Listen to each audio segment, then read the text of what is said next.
everyone, my name is Jacob. Thank you for joining me. Imagine you're in the field hunting a brand new area, but it's an area that your artificial intelligence counterpart, you can name it Siri or Alexa or something completely different, has recommended to you. Now, you work with your artificial intelligence counterpart via a small camera on your jacket, and it will project images on your hand when you're trying to communicate or when it needs to provide feedback. And so it's not necessarily you have a phone, but it's not necessarily using your phone. So this artificial intelligence counterpart that, sort of like Siri or Alexa, has recommended this area based on data pulled from online. Maybe it's hack cell cam photos. Maybe it's pulling photos that hunters have posted on hunting forums and on Facebook, other data that hunters have posted. Maybe it's automobile accidents that have happened in the area, and it's pulling that sort of data that's not necessarily hunting related but deer related, and it's recommended this area to you based on a wide range of parameters. You're in the field now and you come across a track. You actually look at that track, you take a picture of it. It actually ages that track and determines that it's only 15 minutes old. It also takes that 2D image and translates it into a 3D image of the size of the animal that made it and projects it onto your hand. And then you see a rub nearby. You take a picture of the rub. It is able to interpret the size of the antlers of that deer. And it's based on those data inputs. It gives you a probability of the deer that you're after.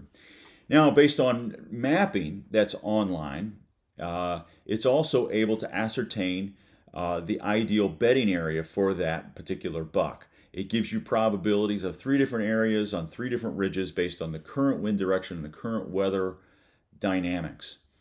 And so it's giving you probabilities to determine where to go next. It's also hacked in or pulling data from live satellite feeds from like Google Earth or other live satellite feeds. It's able to see where other animals are in real time. It's also able to see tracks on the road or other things that are sort of very obvious and give you live updates as it relates to game movement. That seems sort of far-fetched. It seems kind of unreal, but some of that stuff within the artificial intelligence space is already happening.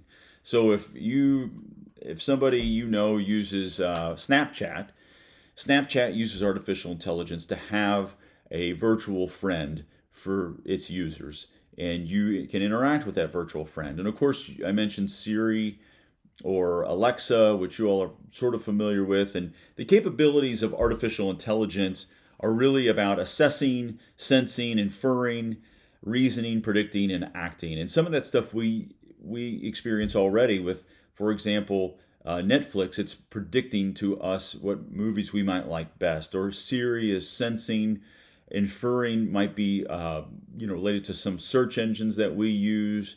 And reasoning, I'm sure you've heard of how IBM Watson is played chess and beat chess experts.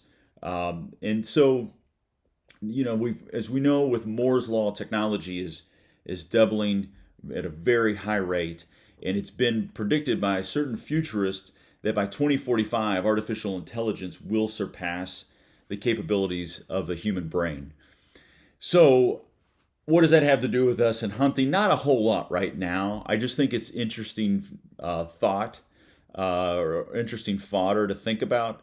Now, if you've interacted with chatgpt, and I've recently done that, I've asked the chatgpt what how thermals relate to deer, deer hunting. What are the best ways to hunt elk in September? Or what does it mean? What do rubs mean for deer?